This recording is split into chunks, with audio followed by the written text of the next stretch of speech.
What plasters are you using? What plasters are you using?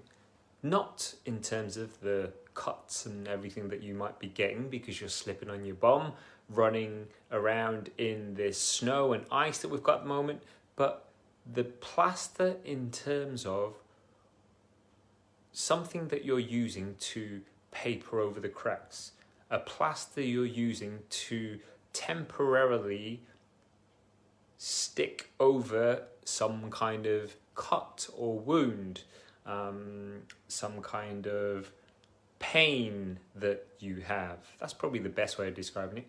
What plaster are you using to temporarily fix a pain that you're feeling? For example, is the plaster that you're using alcohol? Do you use alcohol as a mental plaster to help you get through and numb the pain? Are you using the plaster in the form of food? In terms of, are you using food as an emotional crutch? Are you using it as a temporary fix for some kind of pain that you're feeling?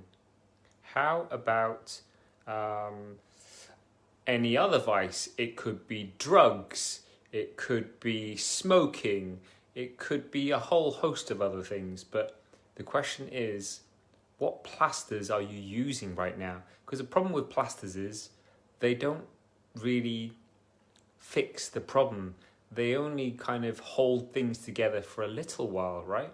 At some point you have to take the plaster off, and the actual best way for the wound to heal is to let air get to it, to air it. And in the case of the wound, the pain that you may be feeling, it's about actually getting to the root cause of the pain and not just sticking a plaster over it in the hope that it will just heal itself. What do you think? How many plasters are you using at the moment in your life? Are you happy with how many plasters you're using? Because plasters can be expensive. One plaster may be, this analogy is like going totally off the rails, but this one plaster might not cost you very much, but if you're using plasters again and again, not the same ones, but you're having to load up with plasters for months, if not years to come, how much is that going to cost you in plasters? How much is that going to cost you in alcohol? How much is that going to cost you in food or whatever it is that you're using to act as an emotional band-aid, an emotional quick fix, something that is going to help you feel better temporarily, as opposed to the cost of you not addressing the problem in the first place, not addressing what is causing the pain.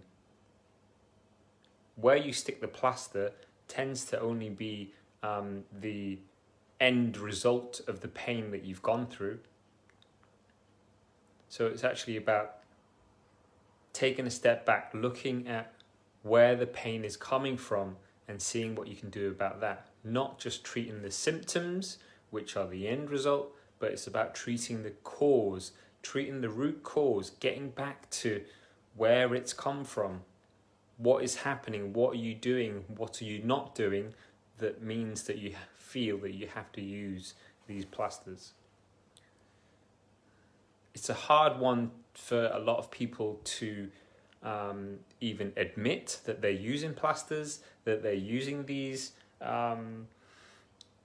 emotional plasters, these emotional quick fixes and stuff. But I'm an advocate for not using any plasters, because in the long term, if you treat the root cause and you can better manage the pain, you can get to where it came from in the first place and understand that, and maybe change your relationship to the cause of the pain and reframe how you think about it, and therefore how it has an impact on you and your life and what you do as a result of that further down the line. That is then going to save you the long-term pain. So yes, there's short-term uncomfortableness in addressing the root cause, but then you free yourself up to not have to rely on the plasters, the alcohol, the late nights, the TV binging, the extra food that you eat to make you feel better. Whatever it is that you do plaster-wise to change the way you feel, albeit only temporarily, versus doing something about it and getting uncomfortable now so that you don't feel that pain anymore in the future, and therefore you don't need the pain treatment in terms of some kind of vice, some kind of emotional crutch, some kind of quick fix that you then end up using time and time again. I hope that helped. A little bit deep for a Sunday afternoon, but it may not be Sunday when you're watching this or listening to this, but I hope it helps you to really address how many plasters you're using in your life right now.